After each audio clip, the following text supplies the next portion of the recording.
atómica. En Normandía, una simple columna de humo podía significar una sentencia de muerte. En cuestión de minutos. With dread.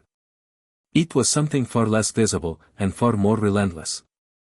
A single wisp of smoke from a field kitchen. A brief flash from a cigarette at night.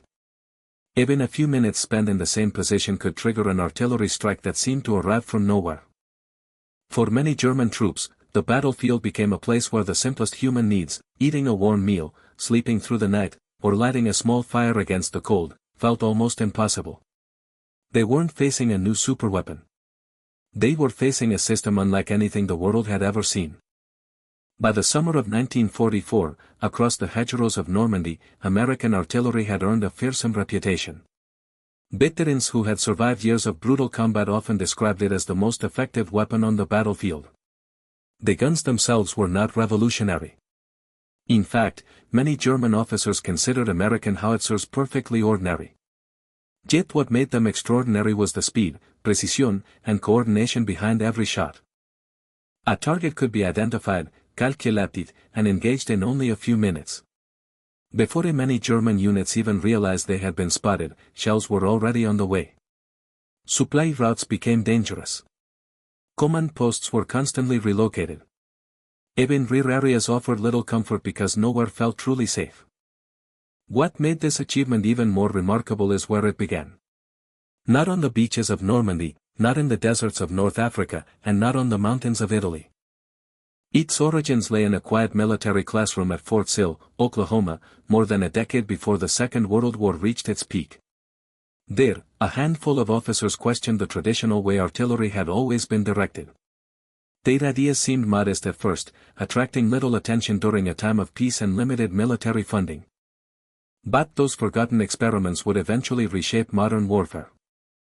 This is the story of how careful planning, innovative thinking, and remarkable coordination transformed ordinary artillery into one of the most effective battlefield systems of World War II.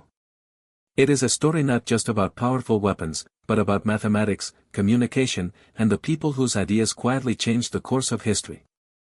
The story of America's artillery advantage did not begin on the battlefields of Europe. It began more than a decade earlier, in an unlikely place, Fort Sill, Oklahoma. In 1931, while much of the world still hoped another global war could be avoided, a U.S. Army major named Carlos Brewer was quietly challenging one of the oldest traditions in artillery warfare. At the time, every artillery battery operated largely on its own. Commanders observed where their shells landed, adjusted their aim, and coordinated with neighboring units through a slow chain of orders. The process worked, but it often took precious minutes to bring multiple batteries onto a single target. On a fast-moving battlefield, those minutes could decide the outcome of an entire engagement. Brewer believed there had to be a better way. His idea was surprisingly simple yet revolutionary. Instead of each battery calculating and directing its own fire, every artillery unit would receive instructions from one centralized command post. This new organization became known as the Fire Direction Center, or FDC. Rather than relying on individual battery commanders, the FDC gathered reports from observers on the front lines, analyzed maps, calculated firing data, and coordinated every available gun.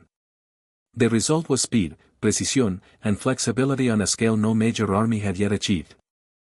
Although the demonstration impressed the officers who witnessed it, the United States was in the middle of the Great Depression. Military budgets were shrinking, and few believed another world war was approaching. Brewer's experiment attracted little attention outside Fort Sill. But one officer watching that day recognized its true potential. Major Orlando Ward expanded Brewer's concept into a complete battlefield system. Using detailed maps, pre-calculated firing tables, and standardized procedures, the Fire Direction Center could transform a simple radio message into accurate artillery fire within minutes.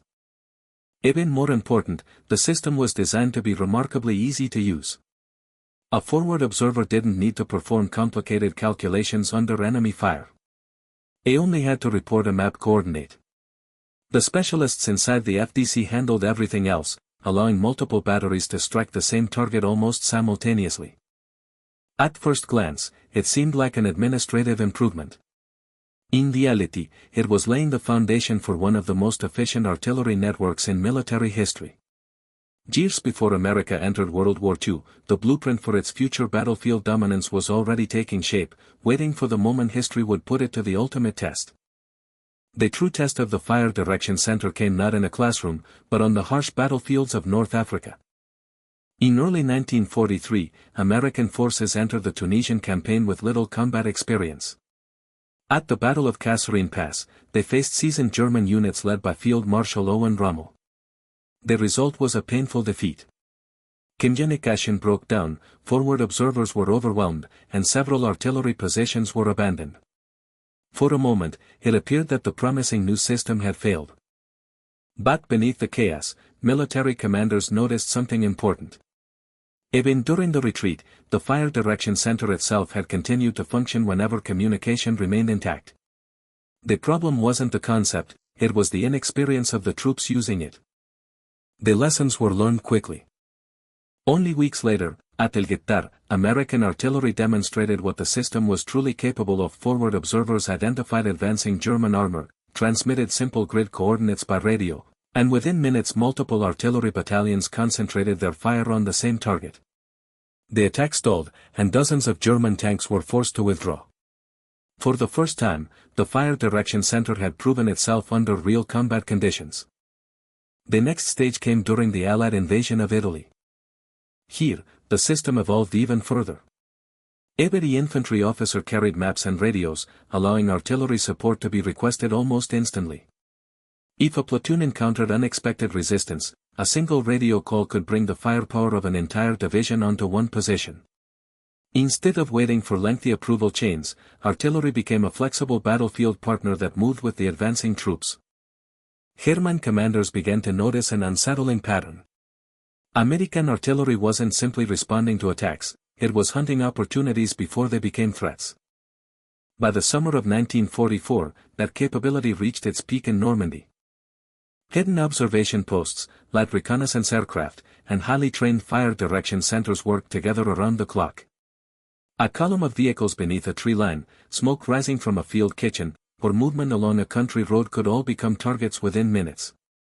German units found it increasingly difficult to move supplies, establish headquarters, or even prepare hot meals without risking an artillery strike. What had started as an experimental idea in Oklahoma had become one of the most sophisticated battlefield coordination systems of the Second World War. The battlefield no longer belonged to the side with the biggest guns, it belonged to the side that could locate a target, calculate a solution, and deliver accurate fire before the enemy even realized they had been discovered. By the winter of 1944, the Fire Direction Center had become one of the most powerful weapons in the American arsenal. Its greatest challenge came during Hitler's final major offensive in the West, the Battle of the Bulge. On December 16, German forces launched a surprise attack through the Ardennes forest, hoping to split the Allied armies and seize the vital port of Antwerp. Thick fog grounded Allied aircraft, giving German commanders confidence that they could regain the initiative. For the first few days, the offensive achieved significant gains. American units were isolated, supply lines were disrupted, and several defensive positions collapsed under the pressure of the assault. Yet one weapon remained fully operational. Despite snow, freezing temperatures, and poor visibility, the fire direction centers continued to receive reports from forward observers and coordinate artillery across the battlefield.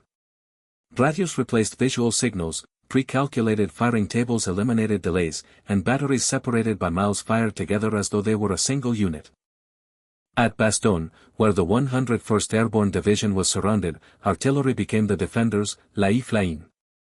Whenever German infantry or armored columns approached the perimeter, concentrated artillery fire shattered the attacks before they could break through.